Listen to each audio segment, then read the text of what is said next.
Assalamualaikum warahmatullahi wabarakatuh. Pemirsa, manusia diciptakan oleh Allah adalah untuk beribadah. Dan perlu diketahui bahwa ibadah kita sebenarnya manfaatnya bukan untuk Allah. Bahwa ibadah yang kita lakukan manfaatnya adalah kembali kepada diri kita masing-masing. Contoh, ketika kita melaksanakan sholat, Allah berfirman, "Inna sholata tanha 'anil fahsya'i wal munkar." Sholat itu bisa mencegah dari perbuatan keji dan mungkar. Kita melaksanakan sodako. Sodako akan bisa membuka pintu rizki buat diri kita. Kita melaksanakan puasa. Puasa adalah benteng buat diri kita. Kita melaksanakan umroh. Umroh bisa melebur dosa. Melaksanakan haji.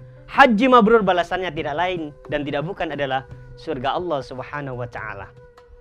Dan tentu saja ibadah yang bisa berdampak positif kepada diri kita masing-masing adalah ibadah yang strukturnya sempurna. Syaratnya terpenuhi, rukunnya terlaksanakan. Termasuk kita memperhatikan untuk menjauhi hal-hal yang membatalkan dari semua ibadah kita. Kalau strukturnya nggak sempurna, tentu saja tidak akan maksimal manfaatnya. Ibadah yang benar-benar manfaatnya maksimal, dampaknya positif kepada diri kita masing-masing adalah ibadah yang strukturnya sempurna. Ibadahnya benar-benar terlaksanakan rukun-rukunnya. Dan itu pun kadang-kadang nggak manfaat, nggak berdampak ketika kurang satu yang paling penting. Apa itu? Ikhlas karena Allah Subhanahu wa Ta'ala. Pemirsa, memang ditegaskan oleh Allah Subhanahu wa Ta'ala, "Wa ma umiru illa liya'budullaha mukhlishina lahuddin," bahwa kita disuruh beribadah hanya karena Allah Subhanahu wa Ta'ala. Dan untuk mencapai keikhlasan, apalagi fokus, just focus on Allah, just focus on Allah, ini tidak semudah yang kita bayangkan, tidak semudah kita membalikan tangan. Ada proses-proses yang harus kita jalani. Imam Zainuddin Abu Hamid Muhammad bin Muhammad Al-Ghazali memberikan resep kepada kita step by step supaya kita bisa mencapai fokus kepada Allah, mencari ridha Allah, dan tercapai menemukan Allah Subhanahu wa Ta'ala.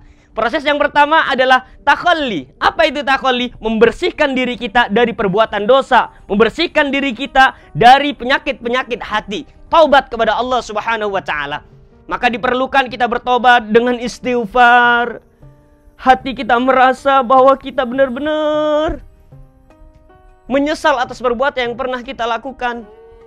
Tobat kepada Allah, istighfar, istighfar, dan istighfar. Dan ini tidak mudah juga, perlu mujahadah. Perlu mujahadah. Sungguh-sungguh untuk benar-benar stop dari kemaksiatan. Butuh proses. Shalawat Burda mengatakan, "An-nafsu katifli in tuhmilhu syaba'ala." Bahwa yang namanya nafsu itu ibarat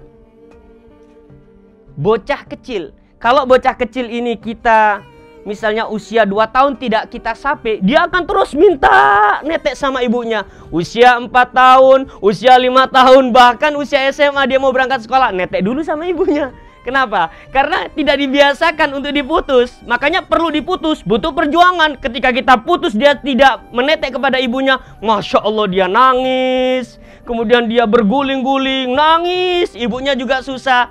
Tapi ketika proses itu selesai, subhanallah, dia akan merasakan kenikmatan-kenikmatan itu. Proses yang pertama adalah kita tobat dari segala dosa. Yang kedua, prosesnya apa? Prosesnya adalah tahalli. Tahalli itu apa? Menghiasi diri kita dengan perbuatan-perbuatan kebaikan. Berzikir kepada Allah, meningkatkan ibadah kepada Allah. Dan untuk memaksimalkan ibadah kita kepada Allah, tidak terputus di jalan, kita perlu mencari komunitas-komunitas yang baik. Syekh Ibnu Athaillah pernah mengatakan, "La tashab man la yunhiduka ilallahi halu, wa la yudulluka ilallahi maqalu." Janganlah engkau berkumpul dengan orang-orang yang ucapannya, perbuatannya tidak bisa membangkitkan semangat ibadah kepada Allah. Yuk kita cari komunitas yang baik. Kumpul dengan ulama, kumpul dengan santri, kumpul dengan orang-orang yang soleh dan solihah.